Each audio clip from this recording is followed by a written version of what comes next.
Thank you very much for inviting KBC, bringing the view from a bank in the whole environment of cyber security challenges, whatever. As banks, we are used to be attacked physically, as you can see on the slide, many years ago. But today it's much more cyber attacks. We are attacked every minute of the day, every minute of the night. So we are definitely very much aware of what cybersecurity and cyber risks are about. Being aware of it is one thing, mitigating them is another part, of course. As probably most of you will know, KBC as a bank, a Belgian banking assurance group, went a few years ago through a very rough time. We were first of all confronted with the financial crisis where we had our part to play.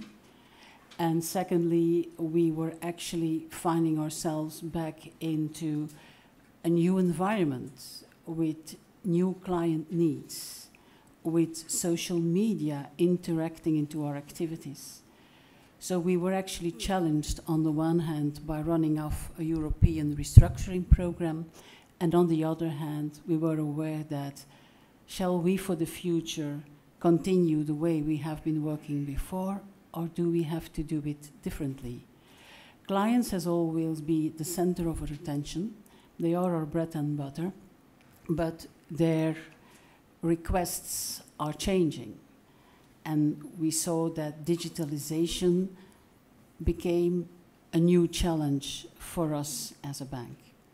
So we sit around the table and we were aware that, first of all, this digitalization gave new opportunities. Secondly, it also created new risks which needed to be tackled. We sat around the table and I was very much listening to what Robert was saying on how a psychological process goes before you go with your data to the cloud. We had to trigger a lot of things before we were able to do so. We went through the psychological process. Is it safe? What is the cloud? Where is the cloud? Who will bring us to the cloud? So we went through the whole process of linking up our weaknesses and our strengths. But in the end, in 2012, it was decided by KBC to bring our data to the cloud. So it's already 5 years ago when we started our journey to the cloud. The reason why we did that was twofold. On the one hand, because we go to the cloud because it's a safer environment. We do it to protect our data, not to expose them to the world.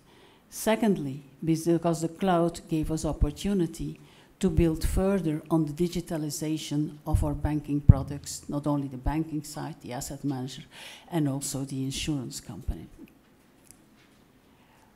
Together with Microsoft, we were very much aware that the only thing a bank sells is trust.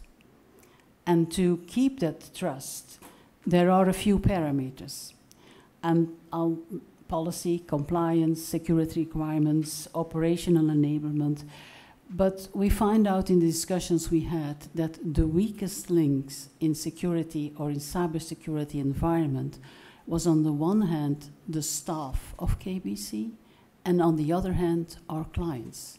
We find out that the weakest links are human beings interacting in the system. You have to course to a certain banks sell trust, but on the other hand, banks have to trust their providers as well. We have to provide the input we get from the people who are aware of the technology. You can question everything, but I never ever question when I got on an airplane, I trust on the engineers who have built it. I will not be able to do it better myself, so I do trust our engineers when it was decided to go to the cloud. It's fair to say that the only system which is 100% secure is just no system at all. So if you have to make a choice, you try the one which is the closest to 100%, rightly or wrongly so. But we took Microsoft as our provider and we went to a journey to the cloud.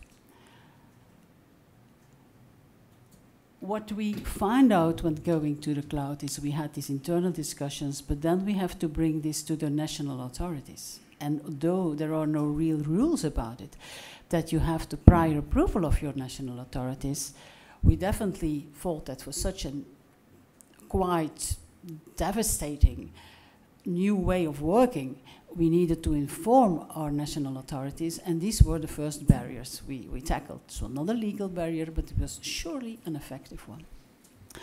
And in their appraisal of what we were trying to do, it struck me that of the 100% of the questions they had towards KBC and towards the relationship of KBC and its provider, was only 1/3 of the questions. 2/3 of the questions was, how will you secure your data? How will you actually train your people? How will you create awareness? So 2/3 of the total questions we got from our national regulator had to do with the soft environment, the human environment. Only 1/3 was in the hard environment, the software or being the technology and data location and encryptions and all that kind of stuff, but most of it was in actually how is KBC going to mitigate cyber risk. And this is in fact, it's I think a very readable slide, but this was our program. There wasn't much more to it, but this was our program. We have to define the roles of the people, everybody in that bank, everybody who plays a role.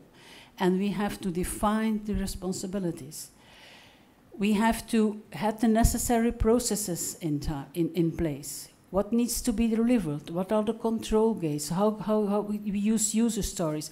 How we're going to process on this? We have to create knowledgement on the level of the different staff, compliance, transfer methods, an awful lot of things, data classification, general data protection, everything which is on legal and the compliance side, and then of course also on the tools we were going to use. And this is something which is debatable, but I must say an awful lot of discussion working groups were devoted to this. So on the one hand, you see what we have actually classified as risk: people, processes, knowledge, tool, and components. And on the left side, on the right side, you see the way we were going to handle this: training, training, training, awareness, awareness, awareness. That's what it was all about at that time, and that's what it's still about today. We actually are fished by our own departments on quite several occasions, constantly. And not saying constantly, that's too much, because when it's constantly, then you get used to it. It's internal cyber attacks, and you push the button. You have a lot of mails coming in, and you're working, and it's so well done, you can't see the difference. So you actually have a moment where you're not totally concentrated on your mails. You push the button, and there it flashes up completely red, red screen saying you've done wrongly. So it's quite frightening if that pops up in through, and we actually calibrate, we actually look each and every time how many people have clicked, why have they clicked, and reports are made, and we have actually our targets to improve, to constantly improve, but we are constantly made aware of what cyber risks is about. We try to do the same with our clients, which is much more difficult. If you open a website from KBC, or if you open your KBC online account, you will see always a kind of not a disclaimer, but a kind of an awareness sign to say, please don't ever give your data to somebody else, don't give your code to somebody else, and so on and so on. But it's much more difficult to instruct your clients to do so. And it brings me to a concern which we shared by KBC, but I suppose by many other banks as well, is everything we find in the RTSs for PSD2, where we actually have to open our databases to third-party providers, where there's the possibility of screen scraping actually attacking us on what we're trying to protect so carefully, which is the data of our client.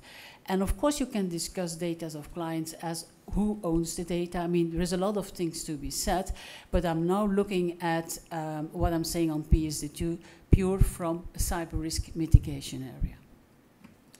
So just to say that that's the way we have moved forward. It has given us the status of being the most performant bank in Europe, the most profitable one, because apart from being in the cloud, it also gave us the possibility to streamline our operations, to make them much more efficient than they were ever before, and by cutting down the expenses on people, which is the maybe downside of all this evolution. And I come back to my final point, which is cyber a next black swan. I firmly believe it is, not necessarily in the environment of financial services, because as many have already you pointed out before, cyber is a global risk.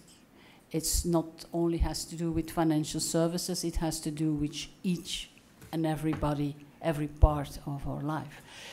So having a next black swan on cyber, I think it's a fair reality we have to face. Of course, the only thing we can do on the level of the bank, or the only thing we do on the level of our bank, and it starts to becoming boring, I'm very much aware. Our CEO yesterday announced that KBC is going to proceed on the same path and saying, well, we are actually doing the same for the future, but some more differently. So it's a very bit of a boring statement, so to speak. But there is much more behind this than the phrase. We continue our path of digitalization. And there is a bit in there for everybody within KBC.